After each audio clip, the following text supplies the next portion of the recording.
Olá, boa tarde. O Superior Tribunal Militar está sob novo comando. O tenente brigadeiro do ar, Joseli Camelo, tomou posse como presidente da corte numa cerimônia concorrida.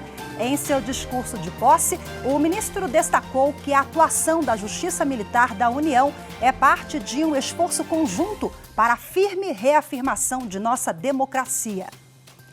Eu sou Rafaela Vivas. A posse do ministro Joseli Camelo é um dos destaques do dia. Vamos aos demais. Atos antidemocráticos. Em nova operação, Polícia Federal cumpre 32 mandados de prisão preventiva. Entre os presos está a mulher que pichou a Estátua da Justiça. Trabalho escravo. Polícia Federal apreende armas em operação no Rio Grande do Sul. E ainda, Superior Tribunal de Justiça vai até escolas do Distrito Federal para conscientizar professores sobre práticas respeitosas e não violentas de educação.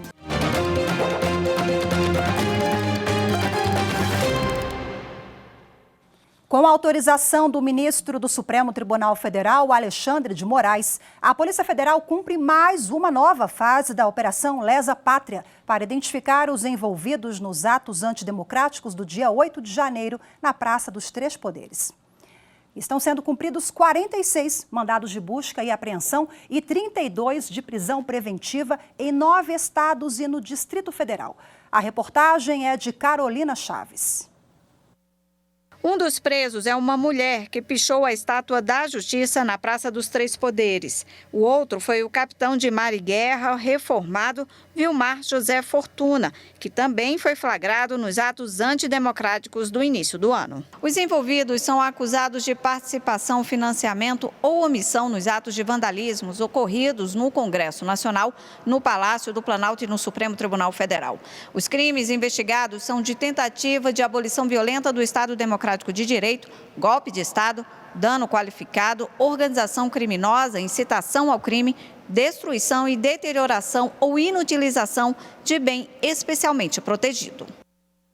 O ministro Ricardo Lewandowski, do Supremo Tribunal Federal, suspendeu os efeitos de parte da lei das estatais que previa a quarentena para nomeações de políticos. Acompanhe mais detalhes com Anderson Arcoverde.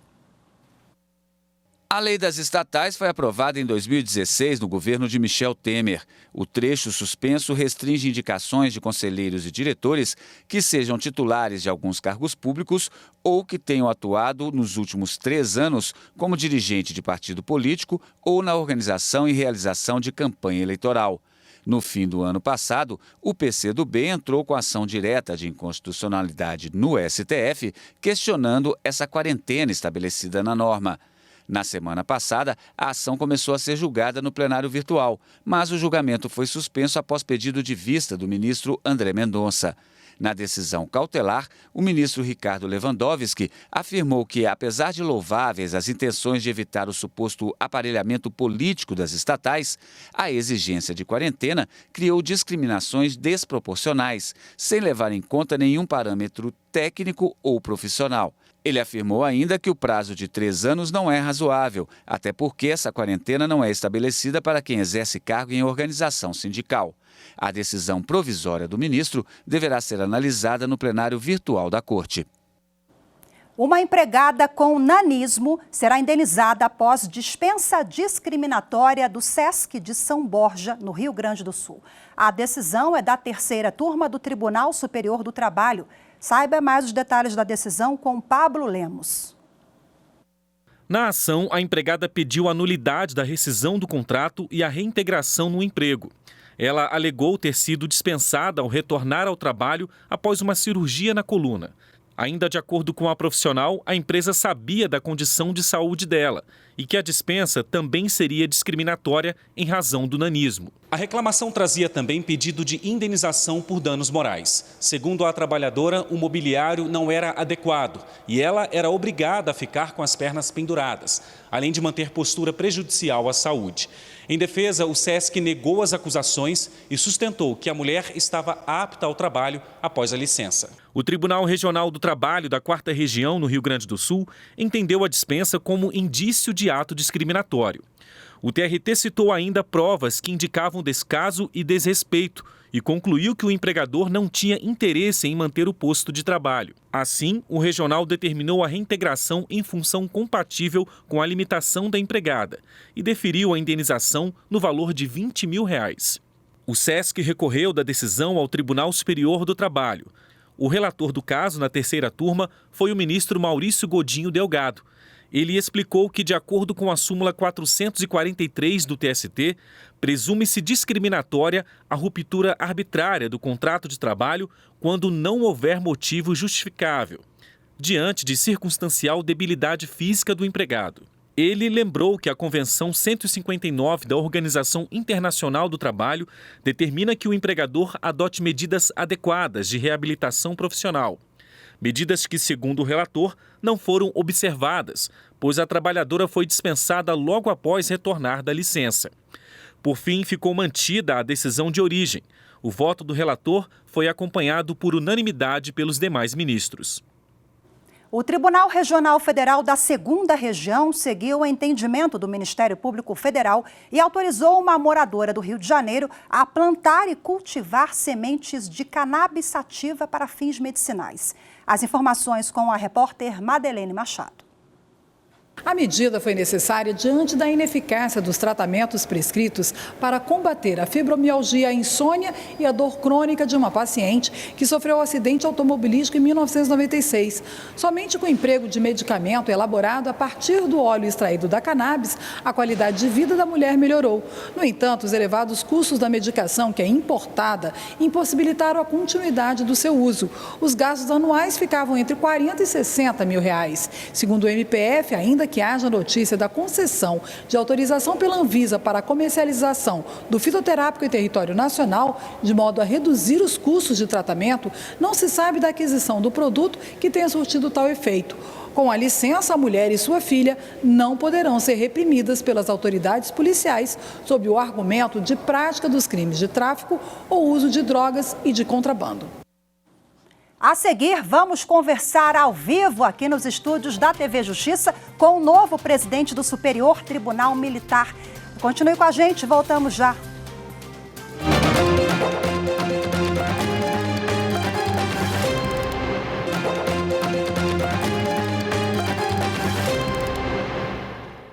Tomou posse nessa quinta-feira o novo presidente do Superior Tribunal Militar, ministro Josely Camelo. A corte é responsável por julgar crimes militares.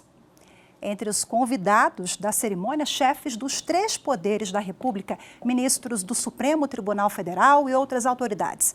Confira agora os detalhes na reportagem de Viviane Novaes. O auditório do Superior Tribunal Militar ficou lotado para a posse.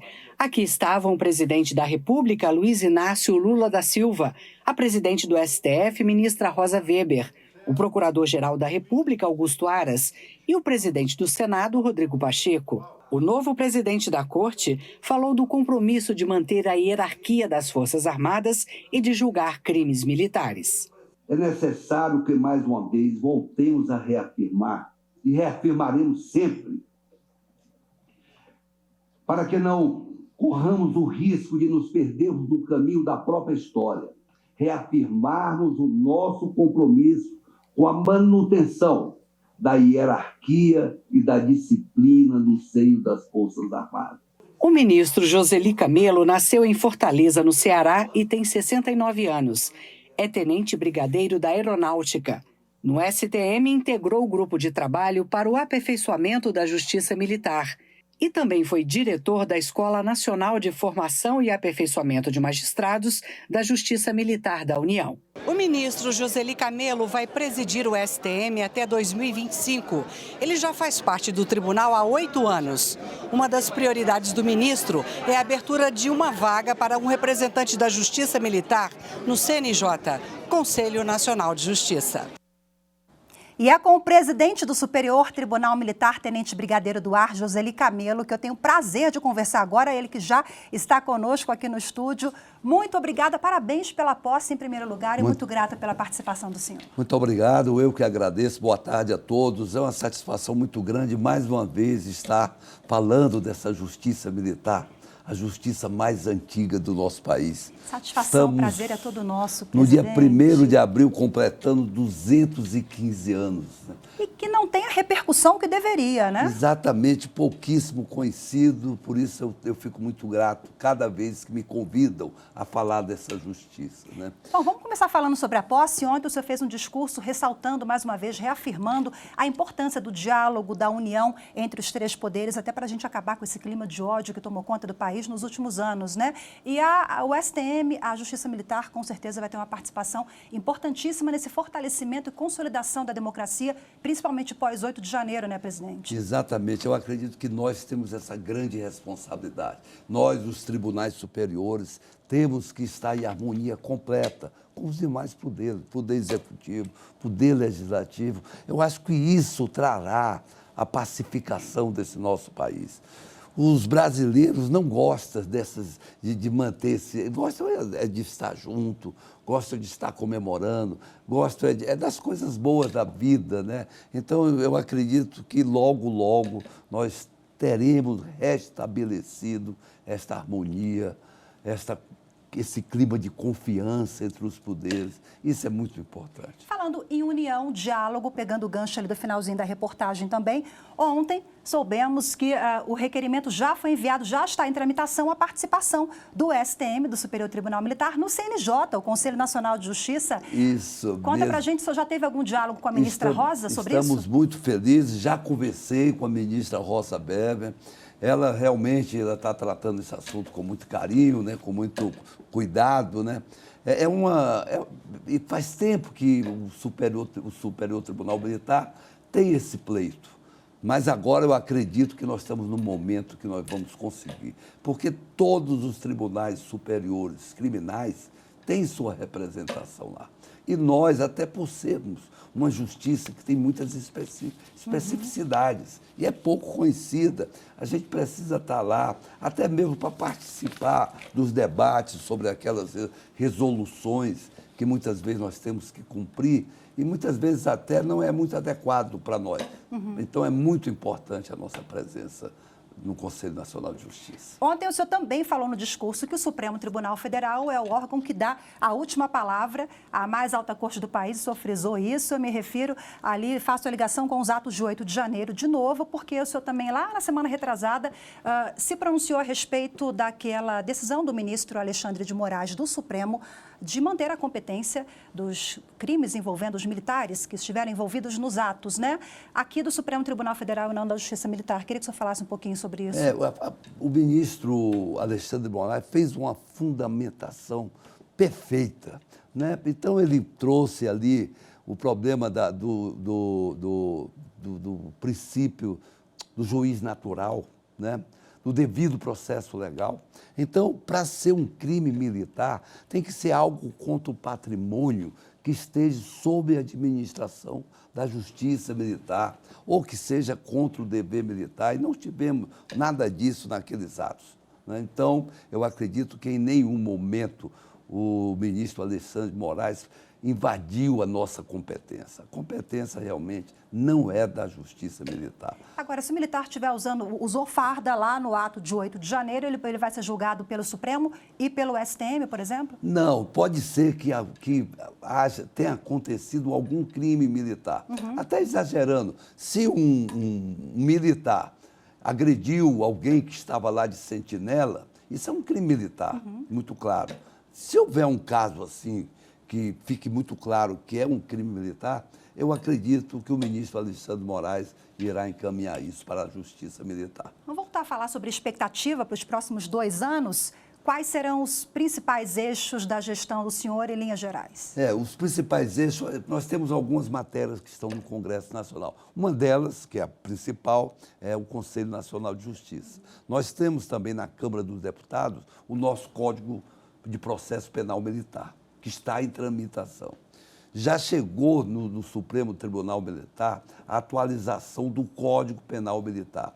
Isso também, agora, já com as comissões instaladas, nós vamos então ter o relator. E um grande objetivo meu é que eu possa dar o primeiro passo para construirmos a nova sede do Superior Tribunal Militar na área a ela destinada. Então, nós temos já o terreno, nós já temos todo o projeto executivo pronto, falta apenas o recurso. E eu acredito que eu vou buscar isso junto ao governo para que o governo consiga esses recursos. Fiz uma brincadeira aqui nos bastidores que ontem o STM ficou pequeno para tanta gente, tantas autoridades lá no plenário, né, presidente? Ficou pequeno, até nós ficamos um pouco tristes pelo desconforto de alguns que ficaram. Tivemos até que colocar alguns em outras áreas com telão. Mas o nosso coração realmente é muito grande para atender todas as pessoas. Ficamos felizes em ter ali os 3 poderes juntos, os presidentes dos tribunais superiores, vários ministros de Estado, os ministros do Tribunal de Justiça, do Superior Tribunal do Trabalho, lá presente. Isso foi uma coisa maravilhosa. Ficamos muito felizes. E um discurso muito potente, viu? Quero mais uma vez aqui parabenizar o senhor. Muito obrigado. Bom, 125 anos, 215 anos de história. Agora, em abril, a justiça mais antiga do Brasil. Para a gente finalizar, queria que você falasse um pouquinho da importância para quem nos acompanha agora e não conhece. A Justiça Militar foi criada então, em 1808, né, da chegada de Dom João. E ele já, quando criou, já disse, olha, essa justiça tem que ser uma justiça célere. E hoje, até hoje, isso é extremamente importante. Porque qual é a finalidade da Justiça Militar? Nós tutelamos a hierarquia e a disciplina. Nós temos que dar a garantia que haja hierarquia e disciplina no seio das Forças Armadas. Por isso é que nós julgamos em forma de escabinato. Nós temos no Superior Tribunal Militar 5 ministros togados, com um notório saber jurídico, e temos 10 ministros militares. São 4 do Exército, são 3 da Aeronáutica e 3 da Marinha. E esse julgamento nosso dá o equilíbrio do saber jurídico com o nosso conhecimento das especificidades. Todos nós somos 4 estrelas do último posto, da última patente das Forças Armadas, e com o nosso conhecimento, a gente dá um equilíbrio. Poxa, esse crime é muito sério, tem que ser um pouco mais grave aquela pena, quando e algumas vezes até mais leve. Muitas vezes diz que nós somos corporativistas, mas de forma alguma. A gente tem que manter a disciplina e a hierarquia no seio da tropa. Um exemplo, por exemplo, drogas. Não podemos ter droga no cartel. Nós não podemos julgar um crime com entorpecente pela lei antidrogas, porque é muito branda. Fuzil ali no quartel, imagina. Imagina com arma de serviço, alguém com droga. Não podemos aceitar. Que seja 0,02 gramas de droga portando no bolso já é suficiente para esse elemento ser condenado. Então, nós somos extremamente rigorosos. Então, esse é o escabinato, né? É o juiz togado juntamente com os militares, dando o equilíbrio do julgamento. Tenente Brigadeiro do Ar, Joseli Camelo, muito obrigada pela sua participação aqui pessoalmente no estúdio da TV Justiça no STF. Mais uma vez, muito grata. Parabéns pela posse, viu? Sucesso nos próximos 2 anos. E muito obrigado por mais essa oportunidade de nós estarmos esclarecendo o que vem a ser essa justiça militar tão pouco conhecida. Muito obrigada mais uma vez. Boa tarde para o senhor. Até a próxima. Obrigado, agradeço muito. A seguir, Polícia Federal prende armas em operação no Rio Grande do Sul de combate ao trabalho escravo. Os detalhes em instantes, voltamos já.